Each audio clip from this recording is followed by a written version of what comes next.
in this season, especially with people who have a deep sense of calling or have a deep sense that they need a spiritual calling or they need a destiny, there's some gaps right now that are the most apparent probably ever between what we're called to and how to get there. And Hebrews 12:2 is such a powerful verse because it talks about Jesus, the author and the finisher of our faith. And I remember at this one point, I was praying for a group of major leaders in the body of Christ, but they're not like Christian church leaders. They're like in the entertainment industry.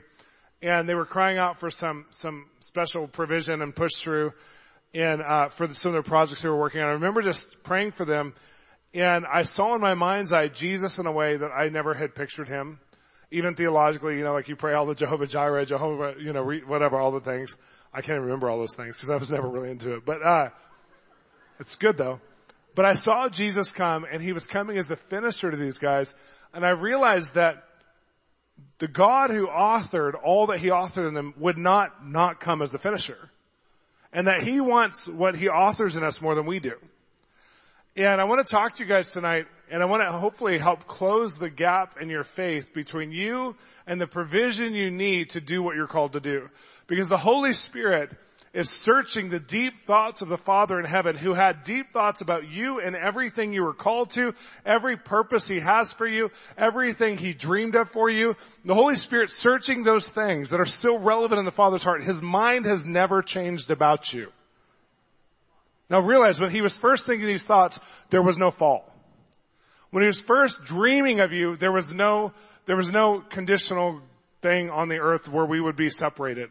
So he planned a provision for your life to come into a fullness of thriving, to know him, to operate out of him, that had no separation. And when Jesus died on the cross and then rose again, he restored you to the Father's original dream. The Father, when he thought about Jesus coming to the earth, he pre-planned every provision that would be needed for Jesus to get the fullness of his reward. He thought of it. He dreamed of it. If you're a father in here right now or a mother in here right now and you have children, like for me with Harper and Hartley, I just think of my two little girls, a 4 and 2-year-old. And I'm already thinking of all the things I want to do with them in their lifetime because I have a lot of life experience from my short years. I know I look young, but I'm old in the spirit. I've been around. I've lived like dog years in my short life. And I've been around the world, and I've been to war zones, and I've been to red light districts, but I've also been in some of the richest places in the world. I've also been all over the entertainment industry. I've also been all over homeless shelters, to dumps, to some of the most beautiful arts districts in the world, to some of the most amazing museums. And I've met people from all over the world, thousands of people, and I know what's available in the world to see that's formed me a certain way. So I can't wait to give that away to my daughters and to help them to form. And I'm already planning, just as a natural father, like I would love to be able to give them a car when they're old enough to drive. I don't know if I'll be able to. I think I will be able to. I'd love to be able to pay their college and help make their dreams happen. I'd love to be able to dream with them and get some coaching and then help them to go to college. And hopefully I'll be able to pay their college or supplement their college in a real way. Like I'm believing for fully paying their college. And I'm already planning as a father that everything that comes through me, and we're already planning and making physical plans for their success. I'm dreaming of countries they need to step foot in, because when I stepped foot in there, it changed my world.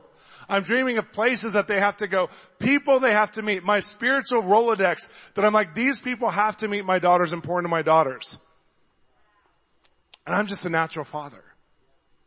And I'm already pre-planning. And as a matter of fact, it doesn't make sense to them right now. If I told them one day we're going to go up and meet so-and-so and do this whole thing, they'd be like, I don't know what that means. Like that doesn't make sense to me right now. If I say Disneyland, they're like, yes!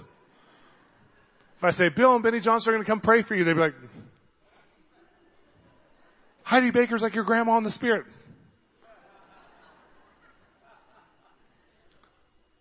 Because they're not at the stage yet to where they can receive and understand and inherit that. But the reality is that I'm already setting plans in motion for the welfare of their life, for the betterment of their life. And I'm very intentional about it. And so is Cherie. We're very intentional about how we want to raise them and what we want to expose them to. God the Father has pre-planned everything that would make John 10:10 true in your life. That you would live a life that's truly life. Now I love this scripture in John 10:10 because it means a life, an abundant life That word, if you translate it from the Greek, it actually is a mean word to the world around you because it means ridiculously more life than everybody else. The Father in heaven is planning you to live a life that seems ridiculously blessed to everybody around you. When God gives you a purpose, He always begins to define the resources that go along with the purpose. If you're in resource deficiency, all you have to do is begin to partner your faith for what God already wants. It initiated and originated with Him. You're not that smart. You're not that good. You're not that loving. You're not that perfect. He actually called you to something, called you to a people group, called you to love, to do something. And He wants it, like I said, more than you do. You do not have to strive for it. Praise Jesus. His zeal, by His zeal, He'll accomplish these things. He has more zeal than you do, and He has a plan of provision that's not just the finances, but I want to list some of the provisions tonight, and I want you to wrap your faith around the provisions you need to go forward into the greater things. You know, a lot of us, we're just hoping that a sugar daddy will come and rescue us. The Christian word for sugar daddy is benefactor. Ooh, if a benefactor just came and made my dreams come true. I remember being in LA, it was really hard the first couple of years. I shared this morning that we moved there in the recession. All of our partners and our support stopped because they were all in the camp that Los Angeles was going to go in the ocean. And so we moved to Los Angeles and we're going, oh no.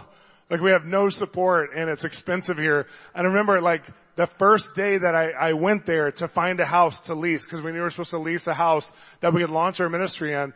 I was looking on their West Side Rentals place, which is like their house rental, thing.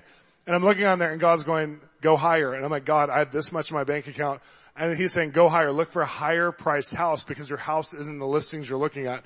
So I go higher, go higher, go higher. I was looking at $12,000 houses a month.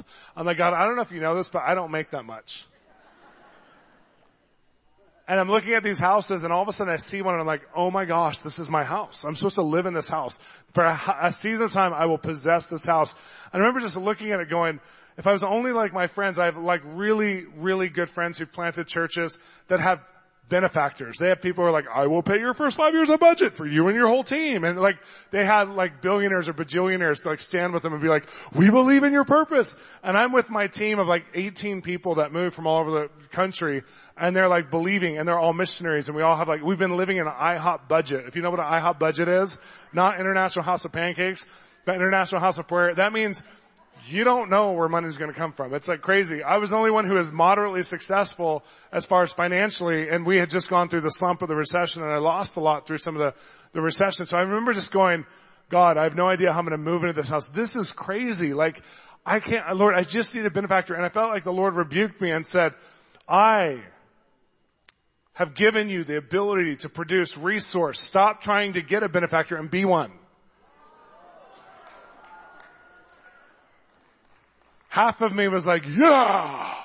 The other half of me was like, I don't know if you know this, but it's hard right now. So I called a real estate agent that is taking me to all these lease houses to look for a house, because we had one day to find a house because of how it worked out. And I tell her, cancel all the other houses because they were far away from this house. This house was in Hollywood. I said, we're going to go look at this house. She looks at the listing and goes, I can't do something delusional with you. You need a house now. Let's not go and see that house. I said, you need to stand with me in faith or else don't come with me. She goes, well, I'll see how this works out. So she comes with me, and another friend comes with me, and we go to the house, and the doors happen to be open. I had called the real estate agent, and he asked if I was pre-qualified to lease this, and I said, I'm not qualified at all, zero. And he goes, well, I'm showing it anyways. I'll show it to you. I don't know why I'm doing this. I get there. I walk through the open doors, and I said, Jamie, to the real estate agent, where are you? And he's in the backyard. I go, take the house off the market. It's mine. I have to rent this house. I could feel that our church was supposed to birth in this house, but I had $0. I had a few dollars, Listed at $12,000, $27,000 deposit. We're supposed to birth a social justice movement in a church out of this house, God. We don't have the money for it. We go down the stairs in the backyard, and the guy looks at me and goes, so, I thought you weren't pre-qualified and you don't have the money for this. I said, I don't. I need you to call the owner right now, or give me his number so I can call him. I need to talk to him. And he goes, we don't do charity. And I said, I need you to call him. Trust me, this is good. He'll like this. And he goes, I don't think you'll like this. A doctor and his wife just left. They're willing to put a full deposit and everything down and the whole thing. And he goes, the whole, $7,800 a month. I go, oh, it's listed at $12,000 on the internet. Then I had real faith because it was like listed wrongly. I was like, this is awesome. And so I said, call him. And she goes, well, I'll call him, but you have to talk through me. And I'm like, because he's an actor. He's pretty famous. And so he goes, yeah. So I'll call him Bob. So Bob, there's this guy here. He's really crazy, but I like him. And he wants to start a church and a social justice movement out of your house. He doesn't really have the money, but he thinks he can come up with some money.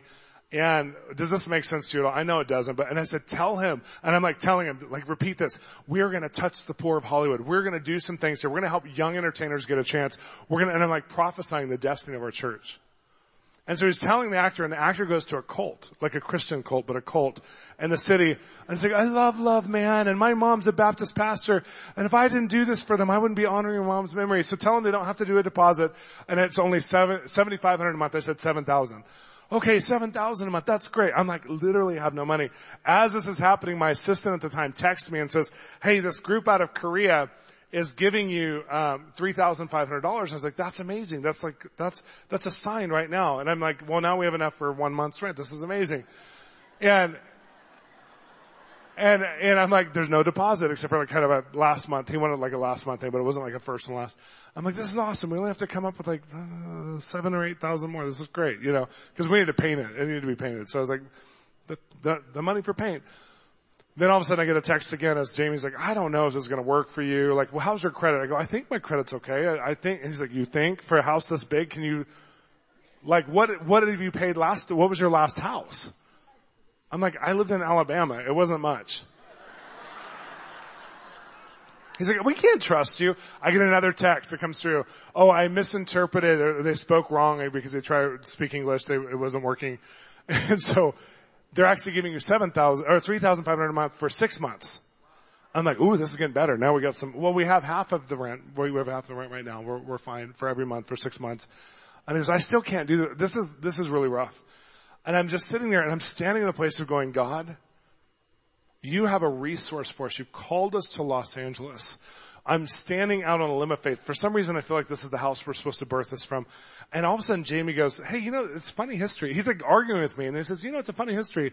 This is the historic Bennett House. Have you ever heard of Dr. Bennett? And I said, no. So Dr. Bennett was one of the first producers in 1918 of Hollywood. He was a doctor, medical doctor, and he got all these young producers and directors to come in and do home-style meetings to learn about the film industry and then to invest into it. And so him and about 12 other men became the founders of Hollywood, really. They were the second iteration of the founding fathers of Hollywood.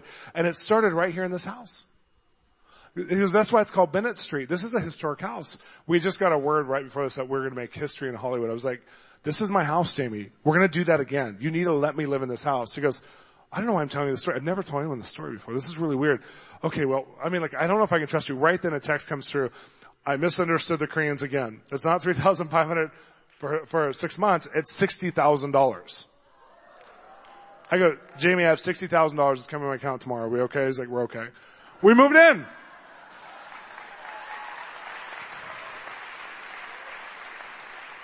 And we birthed our church there. And I had all of these, crazy entertainment people that came to our house there that were like wild. And then we had, Brittany's here somewhere. She was in our first internship. And we had all kinds of, stuff going on there. And it was just such a wild time of God. But there was a provision for the destiny. And I remember it was one of the first big times, even though I've seen it over and over in my life, one of the first big times where I just went, I cannot let the impossible be my obstacle.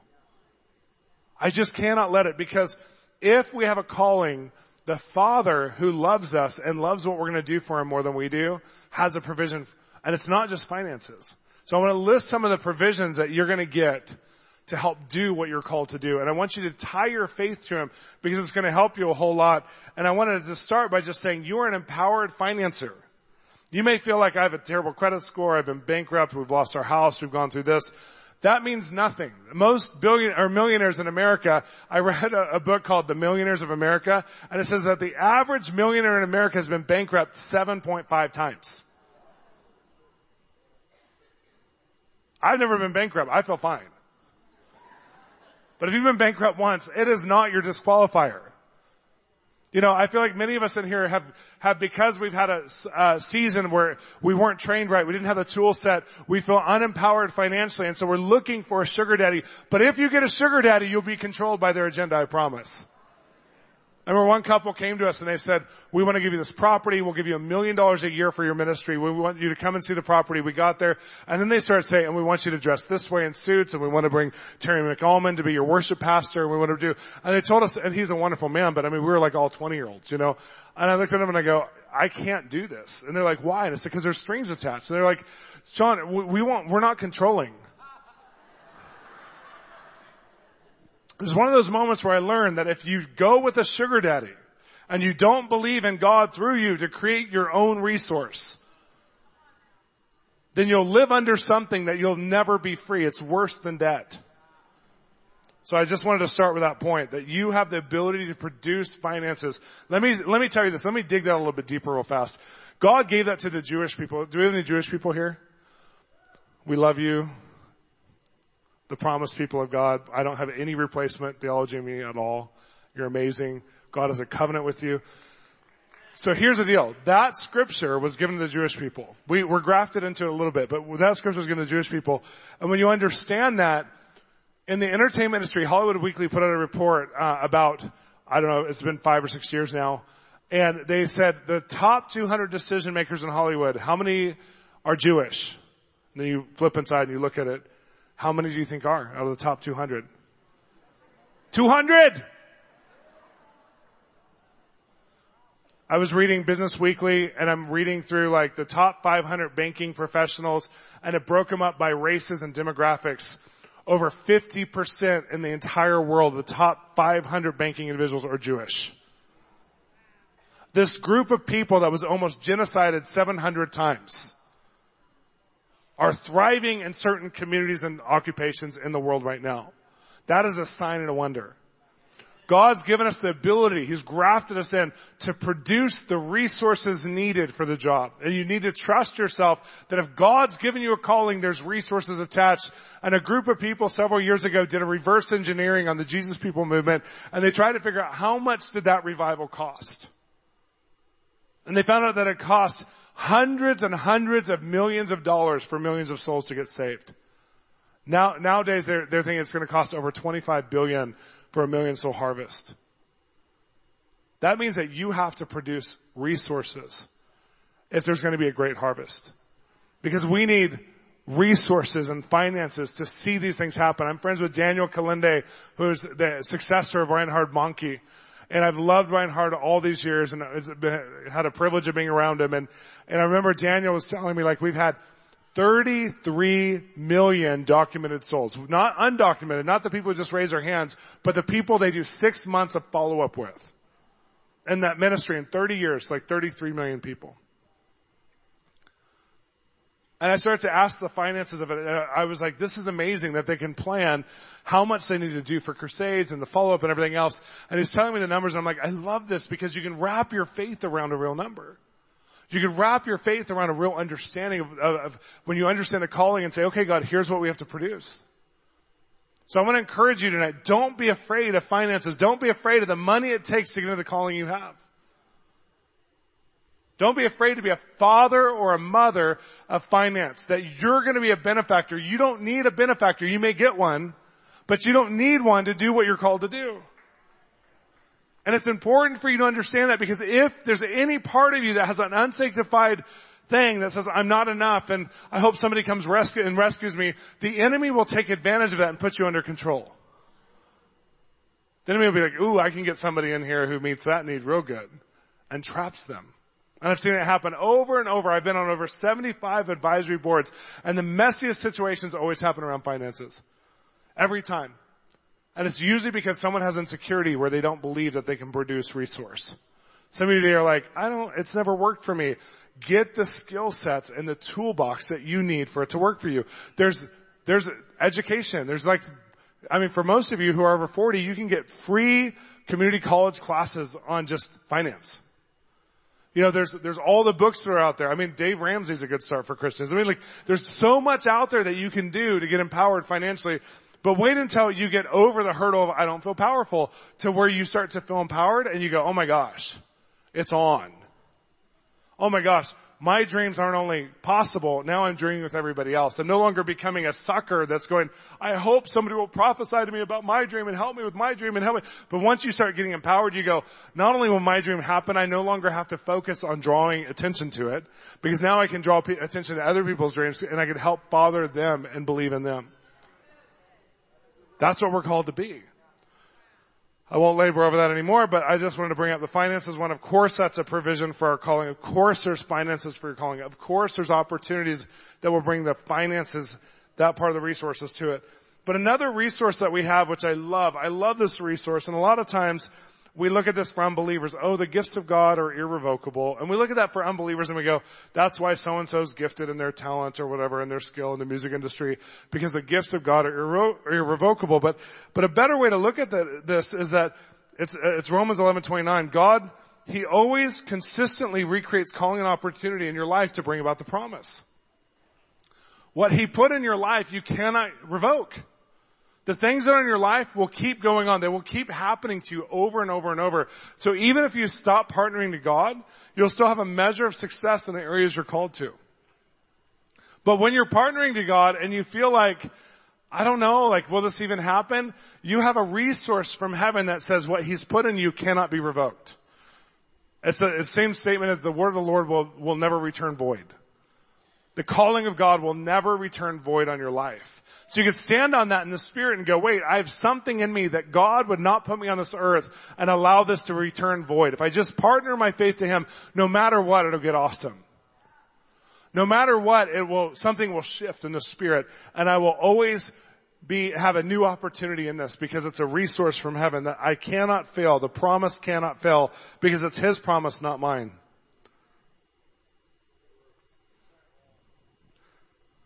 Another one of the resources we have that we often overlook is John 4:34. Jesus said to them, my food is to do the will of Him who sent me and to accomplish His work.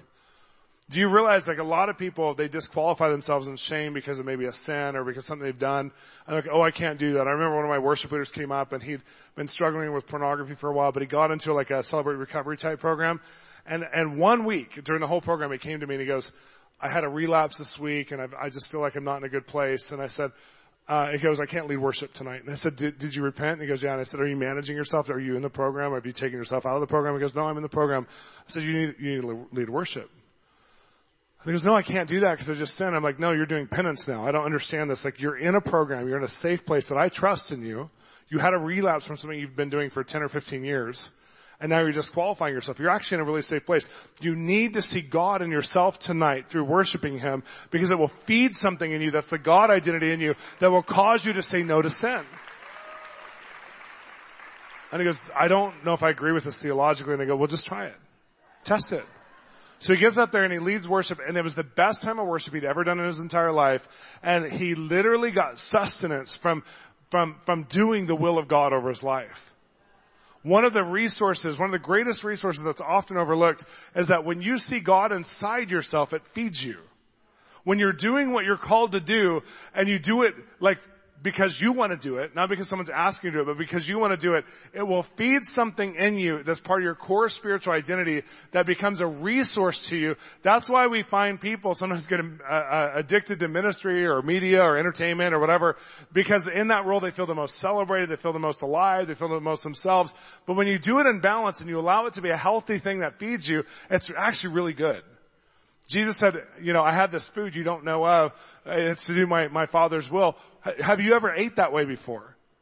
The things that you're called to, do you feel like you're eating from that well that God's put inside of you? That He's given you a capacity to do something? Are you doing it in a way that you go, man, I love that. It feeds me. I'm sort of introverted and when I'm with strangers. But man, if He gives me a word for somebody, it feeds me, not always during it because sometimes it's scary, but it feeds me to run after someone and do evangelism because I have such a heart for souls. I want to see souls populating the kingdom. I look at the few empty chairs we have and I go, God, who belongs there? And I'm walking around stores and airports and, coffee shops and I'm thinking, Someone belongs here. And all of a sudden, there's something inside of me that gets, I don't know if it's the thrill junkie supernatural thing. You know, like, I could easily do extreme sports and all kinds of weird stuff that, like, if you tell me, like, this is really dangerous, I'm not afraid. Like, I'll go into a war zone. I was with my friend Dave parasailing. They put me up higher than they normally put people. I'm like, this is great. I'm not scared. I'm not scared. And I get fed by weird, you know, putting myself in a risky position sometimes. I have this joke that Rick used to do this show with us, that Sean Foyt and Chad Dedman and someone like you and me should go to the most extreme places of the earth and do a Christian jackass. Like, we'll go to the war zones and we'll get Chad to eat the weirdest foods while we laugh at him because he'll do it. You know, like, I think that would be an awesome mission show for young people, you know.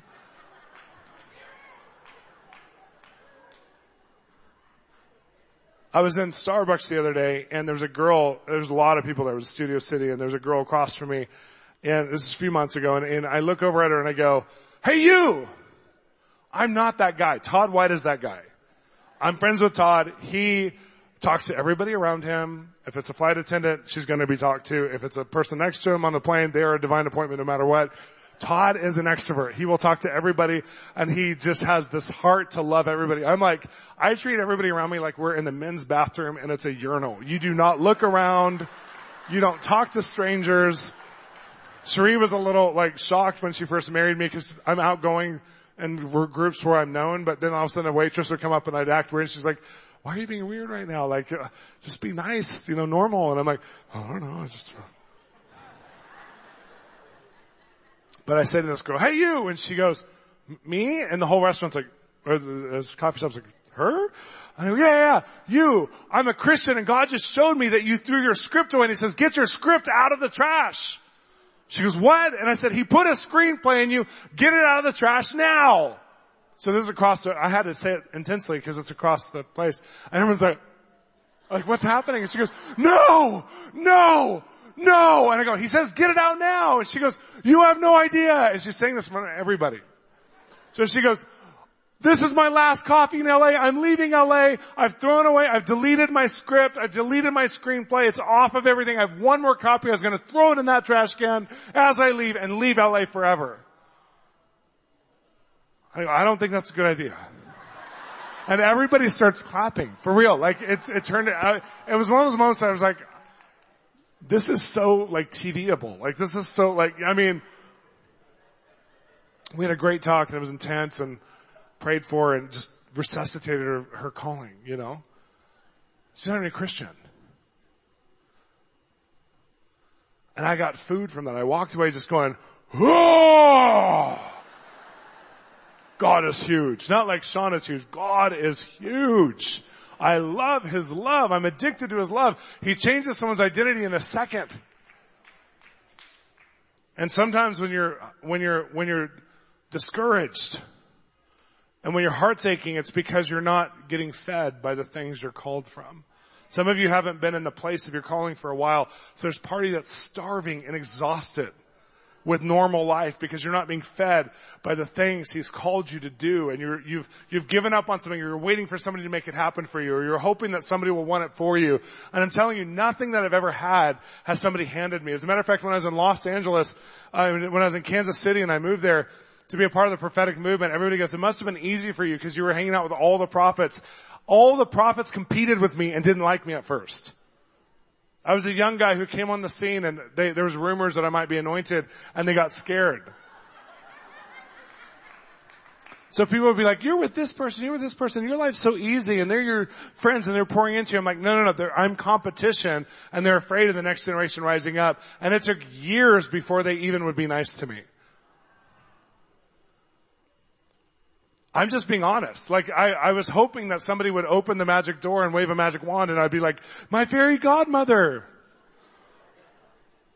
And God's like, no, what I put inside of you will feed you. Just eat. Don't ask somebody to open the door for you. As a matter of fact, I was doing so much ministry in Kansas City, and I never had asked formal permission, and I was part of a church where you're supposed to do that. And I was like, I'm going to get in huge trouble because I've never talked to Mike Bickle about this. And one day I get called into the office, and I'm like, oh no, this is it. And him and his wife call me, and they're like, hey, you've been impacting our church. It's so beautiful. Can you just tell us who you are so we can endorse you? And I'm like, am I in trouble? No, you're not in trouble. This is awesome. But they didn't make it happen. There was already something inside of me, a stream that was inside of me that loved people and was doing my calling regardless of permission, regardless of position, regardless of people saying, I have it too, let me give you a portion. We have this image of Elijah. Elisha is this Elijah going, I'm seeking you out, Elijah, and I will give you everything I have. Elisha had to run after it. Elisha had to go to him and say, give me a double portion of everything you have. He didn't want to. And so many of us are just like, I'm going to get this because one day God will put the right people in my life. You are the right person in your life. 1 John 2:20 says you don't need any man to teach you, but the anointing of God will teach you all things. I have never met anybody who could tell me that the greater breakthrough that happened on their life was because of someone else.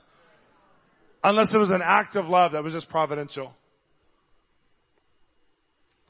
I'm not saying I didn't have incredible people pour into me. I'm so grateful for Bill and Benny Johnson and what they've opened up for us in our life, and Heidi and Roland Baker. And there's people who recognize some things in our lives, and they helped Sheree and I over the years, and even Paul and Denise inviting me year after year for over, 13 years.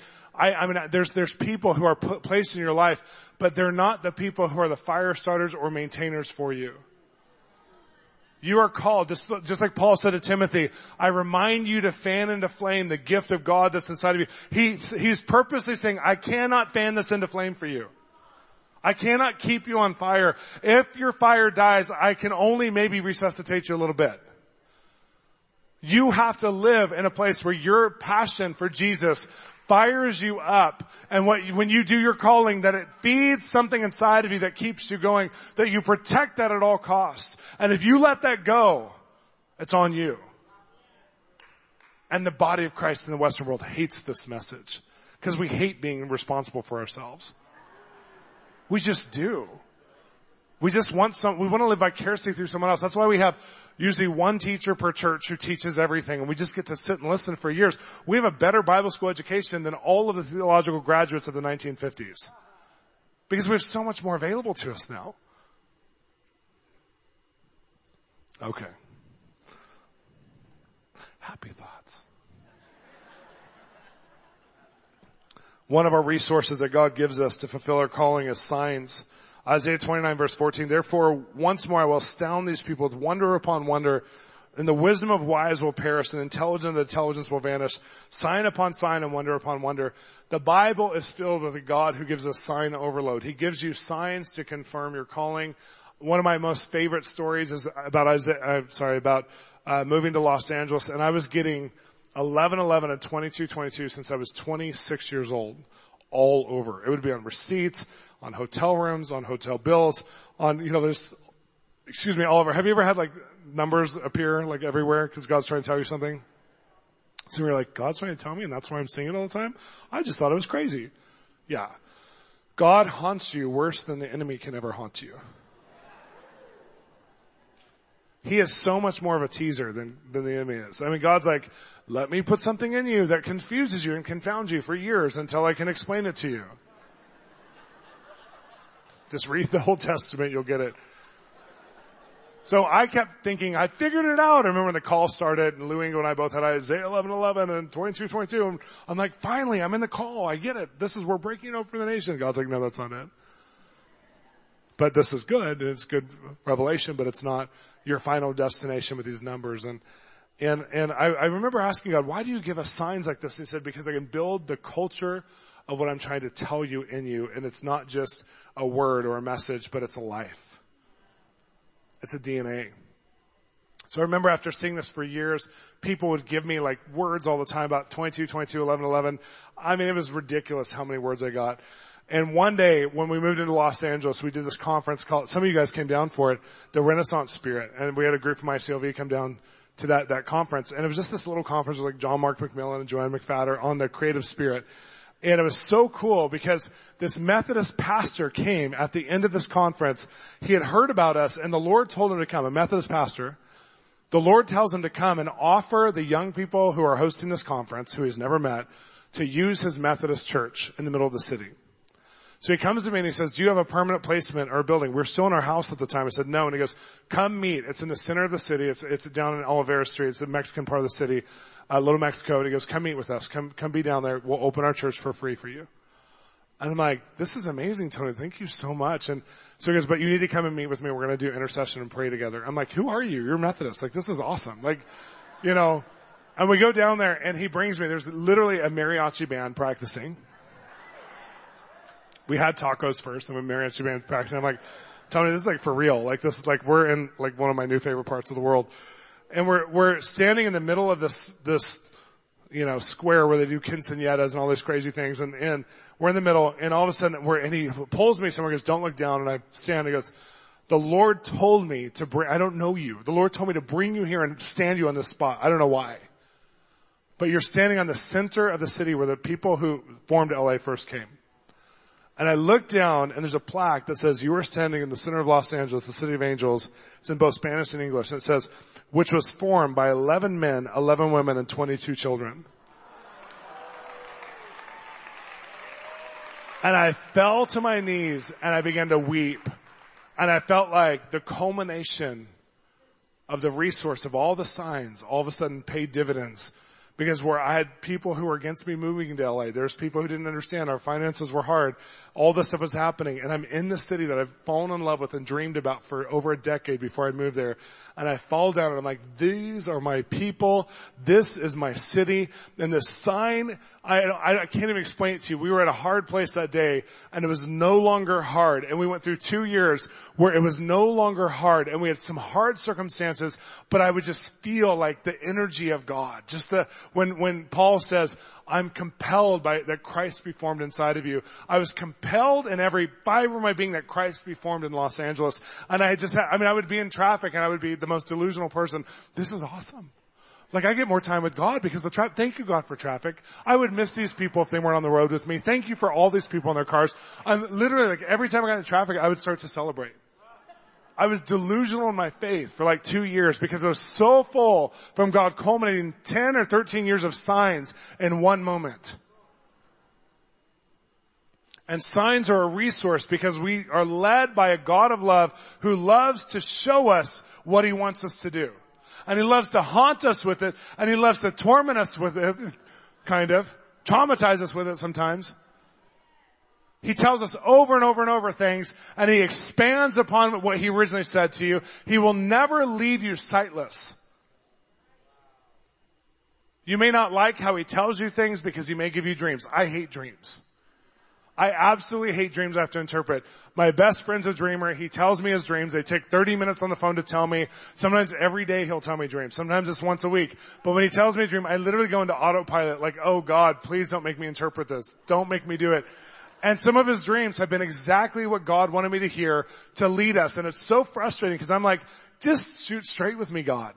And God's like, if I tell you straight, you'll never fall in love. You'll never understand the culture of my heart. I have to tell you parables and dark sayings because when I tell it to you this way, you seek out my heart, not just my hand.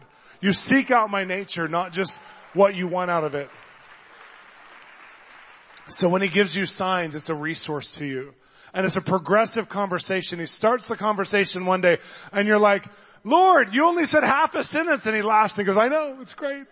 10 years later, you're in the shower and all of a sudden he speaks to you the other part of the sentence. You're like, I've waited for 10 years. I'm in a shower. Like God, it's been 10 years. He's like, I'm timeless. I don't know. I don't live in time. Some of you are in the middle of those conversations with God on multiple levels. I'm telling you, look at it as a resource. Don't resent the fact that you don't know yet. Press into God and ask him for more. Ask him for signs. You're allowed to. Ask him, show me your signs. Confirm with wonder upon wonder, Lord. Put me in so much awe of what you're calling me to do that I fall so in love with a people group, that I fall so in love with an industry, a nation, a land, that I'm so in love with them that I can't help but see the signs of your love over that people. It'll change everything.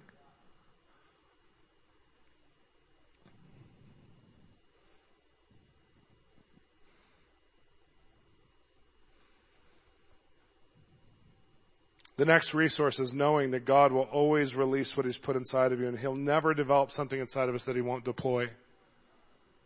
The moment that he tells you something, the moment he puts a calling inside of you, there's a countdown until it's fulfilled.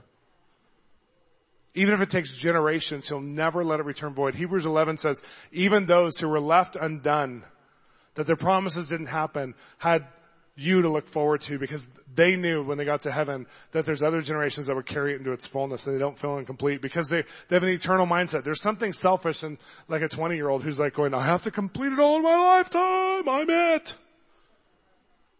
And then the older you get, you're like, it's going to take lifetimes to do what I feel called to. I have to sow into other generations. I have to sow into my legacy for this to actually make sense. There's a selfishness in some of the end-time eschatology where it's like, live as though this world doesn't matter because he's returning any day. But Jesus preached a message of value the world you live in because it matters now to value it. I came that this world might be restored. And when you have restoration in your heart, you can't help but realize that everything that God's given you a hunger for will somehow return to him in fullness. And there's a countdown. The moment you start to feel it, there's a countdown that he's going to deploy it. I'm not going to go much more into that, but the next one is he will give you a full capacity that's beyond what you can expect. Daniel 1:17. To those 4 young men, he gave knowledge and understanding of all kinds of literature and learning, and Daniel could understand visions and dreams. Now, this word knowledge here is one of my favorite words in the Bible. It's a word that actually means divine consciousness, which means they were thinking thoughts with God. And I don't know if you've ever seen The Matrix, but you might have heard the principle of it where like Trinity is about to, she looks at a helicopter with Neo. They're getting shot at by these agents, these demonic guys. And Neo looks at her and goes, can you fly that thing? And she goes, I will be able to in a minute. She plugs in out of the Matrix. They plug her in, the whole download in 1 second. And she runs over, jumps in the helicopter and can fly it as a pro. And there's something that happened with Daniel and his 3 friends where they had divine consciousness, where they could think at such a high level that as captives who've never been trained by their parents what society was in Babylon, they had an understanding of how to excel in leadership. They had an understanding of how to bring the best of God's nature to an ungodly people group. Daniel even loved Nebuchadnezzar. He actually cared about a king that was worse than Saddam Hussein. This was supernatural in every way possible. It wasn't like, sometimes we look at even Esther and we think like, oh, she's such a Cinderella story. No, King Xerxes had hundreds, if not thousands of other wives and concubines. He had all the concubines in the world, and he chose her out of all of them, but he wasn't just choosing her. He still had an ungodly life of other wives. This wasn't Cinderella story. Like when we see these stories, they're not like nice, pretty stories. It is hardcore. Like these people laid everything out. Their lives were at stake. Their people were at stake. Daniel fell in love with Babylon. He became the second most important man in Babylon because he had a divine consciousness of how to be a Hebrew in an ungodly world. One of your resources is that God will give you a capacity to do things that you're not qualified for, like Daniel and his friends. You can't even think about. You can't become those things in your own man-made way. You can't be a self-made man or woman to do what you're called to. And it's one of the things that will feed you because you'll get into these moments that are exciting where you'll know your education didn't bring you there. You'll get into moments of life or moments of opportunity where you'll know this is one of those God appointments because it cannot be appointed by human strength. Your family and friends around you will know it too. Your unsaved family members will go, oh my gosh, their marriage was from God, because we all chose marriages at the same time and all of us are divorced. But something on their marriage, the way that God was in them, God is real. Your capacity is different as a Christian. I think of some of the things I've done and some of my family members who look at me and I'm an enigma to some of them because they're like, how are you doing what you're doing? I'm like, we're reaching. Sheree and I told the story about the house this morning. We're reaching for a property that history in Hollywood has been made for, and we're going to expand from there. We have a property that's way beyond our means and something that we should never be able to steward based on our education or our development. But we were stupid enough to believe in God. So now we have family members who are looking at it going, that's just not fair. We worked our whole lives for our diplomas and our careers and our 30-year pensions and our things. How are you bypassing our process? Your capacity when you're walking with God for your calling will challenge the world around you to jealousy, to disappointment, but ultimately they'll look at it and go, the way that they believe in God equals that I need to believe in God. One of your greatest resources is that you have a capacity that's God-defined, not human-defined. That means some of the things that you're called to do, you don't even have the skill set or the talent to do today. And then God shows up and you could do something because you get infused with His nature. I always tell people when you want to close that reality gap, find the people you're called to love. That's your destiny. Fall in love with them so much that God gives you any skill set it takes to reach them. It hastens everything when you fall in love. The next one is influence. For some reason we look over this, or there's been so much false humility in both the Catholic and Christian churches that we don't understand who God says we are. Our ultimate identity is that we're co-heirs with God. Our ultimate identity is He wants us to rule and reign with Him, and this is practice, dress rehearsal for that. Our ultimate identity is that we're sons and daughters of God. Our ultimate identity is that we're Jesus' counterpart, that He said we were the joy set before Him. And for some reason we're living in like, I just don't want to be anything. I just want Him to be everything. I'll just be a quiet little monk in the desert, and that's what's going to be effective and awesome. It's just crazy. And then you have Jesus, the most powerful message He ever says. Here's the message version. Matthew 5 verse 13. Let me tell you why you're here. You are here to be the salt seasoning that brings out the God flavors of this earth. If you lose your saltiness, how will people taste godliness? You've lost your usefulness and will end up in the garbage. Here's another way to put it. You're here to be the light, bringing out the God colors in the world. God is not a secret to be kept. We're going public with this, as public as a city on a hill. If I make you light bearers, do you think I'm going to hide you under a bucket? Do you? I'm putting you on a light stand, the highest one to shine from. Now that I put you on a hilltop, on a light stand, shine. Keep open house. Be generous with your lives. You're called to have influence. In whatever sphere that God's calling you to, part of the calling is influence. And if you don't have influence in any area of your life, there's a part of Christianity that I want to challenge you that your Christianity produces influence. Maybe you need healing. I know a lot of people need healing so they can have the right measure of whatever it is. But I also know a lot of people, I could talk about emotional intelligence and wholeness and whatever else. But I've met Christians who don't have that kind of healing, but they understand the resource of influence and they're still thriving in their influence. Even if they're emotionally stupid. I've met billionaires who shouldn't have billions based on principles. Who are Christians, who they have a calling, they have a resource of influence, and they know how to be influencers. There's many of us in this room that you don't realize that part of your calling breeds influence, and it's just part of the package. It's one of the resources. And if you don't live in that, if you're like, oh, you don't have to do that for me. Oh, no, I'm going to stay real low light. You're the one who's handicapping yourself. It's a poverty mindset, even in influence that's in the church right now. It's like, we don't deserve that. No, you don't deserve it. But He does. He deserves that you would have the highest measure of influence He can give you because He needs that influence to reach a lost and dying world. And so He wants to give you the highest influence He can give you. You don't have to be the king of the hill, but there's going to be some Daniels and Josephs. They're the second in command. And some of us are like, I don't know, I feel like I'm not supposed to be known and seen. You are all called to be known and seen at the highest lampstand He can put you on. There's no one here who's supposed to be invisible. You are not meant to be obscure, or else your name wouldn't be son or daughter of God. Ephesians 1 says Jesus, in 17 through 19 says Jesus was given the highest position, far above any man-made title, far above any king or queen, far above any power or principality. Ephesians 2 says you were seated there with Him.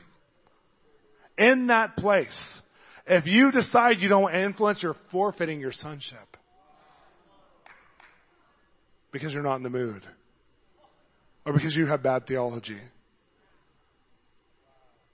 Anybody who has great influence will tell you. Like, there's even a Time Magazine article recently with one of the princes over in England, and they'll tell you, I didn't want to be a king or a queen. I didn't want to be a prince or a princess because the influence is too hard. It's too heavy to hold. Christians are the only ones who are saying, give me more influence because I know what it means for God. Because it's not just for a natural kingdom. It's not just for a natural thing. It's not for a natural structure. It's for the God of glory to get his glory. We're the only maintainable influencers. Because our influence isn't based on our gain or a nation's gain. It's not nationalism. Our influence is based on Jesus, who paid a price for his reward to get all of his reward in heaven at the end of the age. So when you're saying, oh, I don't know, like if I'm worthy for that, if you even have in you, when you come up and worship and you're going, I'm not worthy, if that's your cry, then you're saying, I'm not a son or a daughter, I'm not a son or a daughter. You're saying, you didn't pay a high enough price for me, Jesus, for me to have the influence you want me to bear and carry. That's literally what you're saying. It's an anti-Christ, anti-love cry. And he wants to say, I want to give you an influence to shine at the highest lampstand in this lifetime you can have. And there's stages of that. You shine here for a while, and then you shine here for a while. It's always from glory to glory. It always increases. And it doesn't mean you'll be rich and famous and glorious and blah, blah. But wherever you are, his glory can shine through you. You know, I love Joseph, who was in the prison. And he became the second in command in the prison as a prisoner. It doesn't matter if you're a prisoner. It's like there's influence that's a resource for your calling to happen. Let me just wrap this up.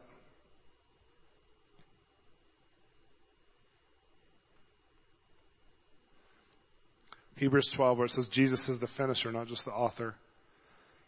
Verse 2, keep your eyes on Jesus, who both began and finished this race we're in. I believe he wants to come in as a finisher to help you, to have resources, to understand it's not just money. As a matter of fact, sometimes we would withhold some of the money resources because our society has taught us to solve all of our problems with money. And he says, I want you to use relational creativity. I want you to use the anointing to solve problems. I want you to resolve spiritual problems with spiritual authority, not just natural money authority. So sometimes we've had a restraint on us because we would have just, if you talk to any millionaire, they solve, I'm having a problem with my employees. I'm going to fire them and hire somebody else. I'll pay their unemployment for 6 months or 2 years. I don't care. But when you're a Christian, God's saying, I want you to resolve this spiritually before you even do it with resource. So we understand sometimes there's even a withholding of certain things in our lives so we can learn how to move in the spirit of the love of God. We learn our authority and to walk with God in our authority. When we understand that, it changes everything. It changes the outcome. I want you all to stand. Psalm 138, verse 8. David's crying out to God, finish what you started in me, God. Your love is eternal. Don't quit on me now. I just feel like we have a group of people gathered here that you're divinely undone. God's promised you enough to give you great belief. He's promised you enough. He's put destiny in you, purpose in you that gives you great hope and anticipation. But there's also a place that says, God, but where I'm at in the journey of it is if you don't come through, I'm nothing. If you don't come through and give me a deposit of the resource to be able to do what I'm called to do, I'm nothing. That's called dangling on the edge of his sovereignty, and it's a good thing. It's called dependency on his nature. You can't do it on your own. You may have even tried for a while. It doesn't work. You tried to make your life happen. You tried to use your gifts. You thought this will be how I do it. I'll get discipled. I'll become an armor bearer. I'll do whatever I'll do. And you're like, oh my gosh, it's not happening. Why is it not happening? God even allows us to be divinely disappointed by humanity. So we'll be dependent on him. Many of us are at this place where we're saying, God, you started something in me. Please finish it.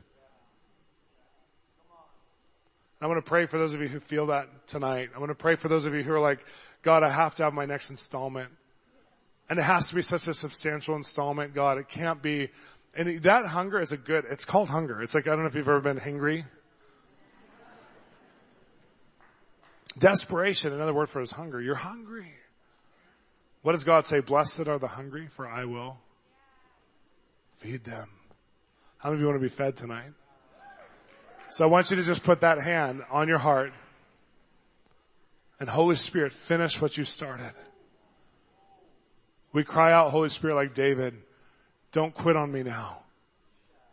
Finish what you started. Give me every resource that you've called me to walk in, God. I don't want to reject any of the resources, the influence, the finances, the capacity, the gifts, the talents. I don't want to reject any of these things. God, if I've rejected them, Lord, tonight I say I inherit them. Lord, make the opportunity come back around so I can fully inherit whatever it is.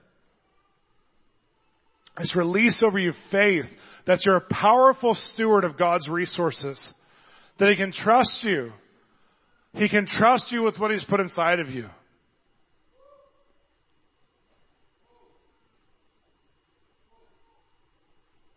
God, like David, we cry out to you. Finish what you started. Picture one of the areas, one of the main areas in your life where God started something.